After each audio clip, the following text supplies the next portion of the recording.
I tend to favor a classic red lip and a smoky eye with hints of pink for sure. I enjoy that.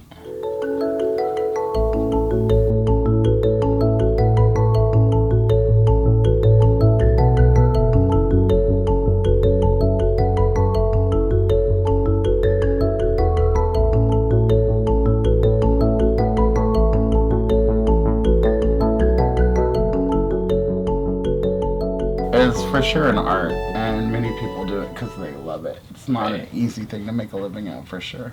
It started out being fun, and I was, very sheltered childhood, kind of like a religious upbringing, and so it started out being like, oh, this is this really cool way to be out and vibrant and proud, and I was like an awkward, fat, gay kid, like 18 years old, and it was a fun way to be on stage and not so insecure with myself, I think.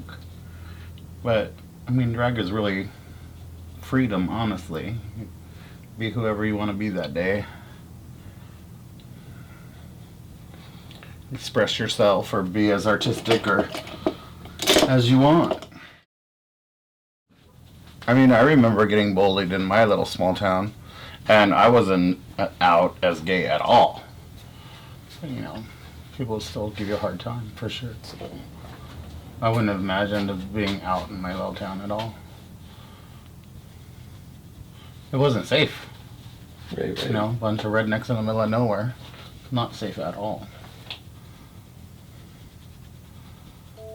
Long Beach is kind of cool for that. It was the first time that I saw, other gay people at all. I didn't know anyone was gay growing up at all. Or at least no one that was out at all. When we first started, when I was old enough to go out and move to Long Beach from the middle of nowhere, there was only one drag show in town. It was the Dreamgirls review at Ripples. And they had an awesome set cast that would come from San Diego each week and do an amazing show. And that was kind of the only game in town, really. The Long Beach Imperial Court had the awesome charitable group. They had been going for many years with fundraisers and balls and philanthropic stuff. But there wasn't really a whole lot of nightlife with drag shows. It wasn't a common thing. Huh. There really wasn't any space for me in the nightclub scene, so I kind of made it up. There weren't any shows that I could be a part of as, a younger kind of, quite honestly, messy little queen.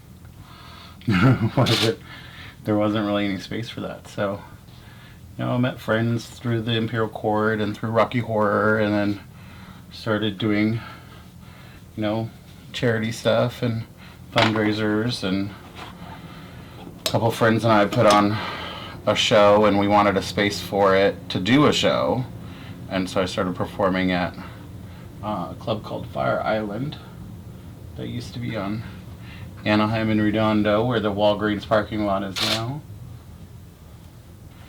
and then wanted a place to do a regular show, and they had just opened Hamburger Mary's on Broadway in Alamitos. So Hamburger Mary's was just a restaurant. They didn't have any entertainment of any kind. And asked if we could go put on a show. And they said yeah. They had nothing going on after dinner, so. I'm the entertainment director for the Hamburger Mary's Corporation. So we have 19 locations around the country. I travel to a lot of them. The ones that need help, I go there. I directly run several, like Long Beach and West Hollywood and San Francisco, are stores, some of the stores that I directly run. And some of them I just help out when they need help. But, when I started doing drag at Hamburger Mary's, there was no drag at Hamburger Mary's. It wasn't a thing. And now we have it at almost all of our locations around the country. So it's cool to be able to see that expand all across. for sure.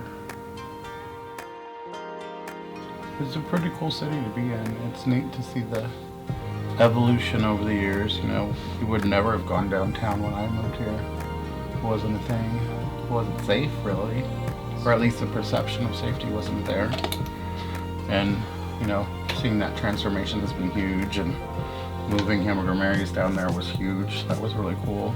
A lot of people were saying, you know, they'll never work off the Broadway Strip, and no one will go that far, which is hilarious because a lot of people already lived down there.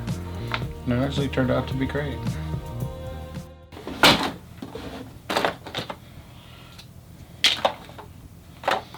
The search for the damn eyeliners, I swear to God.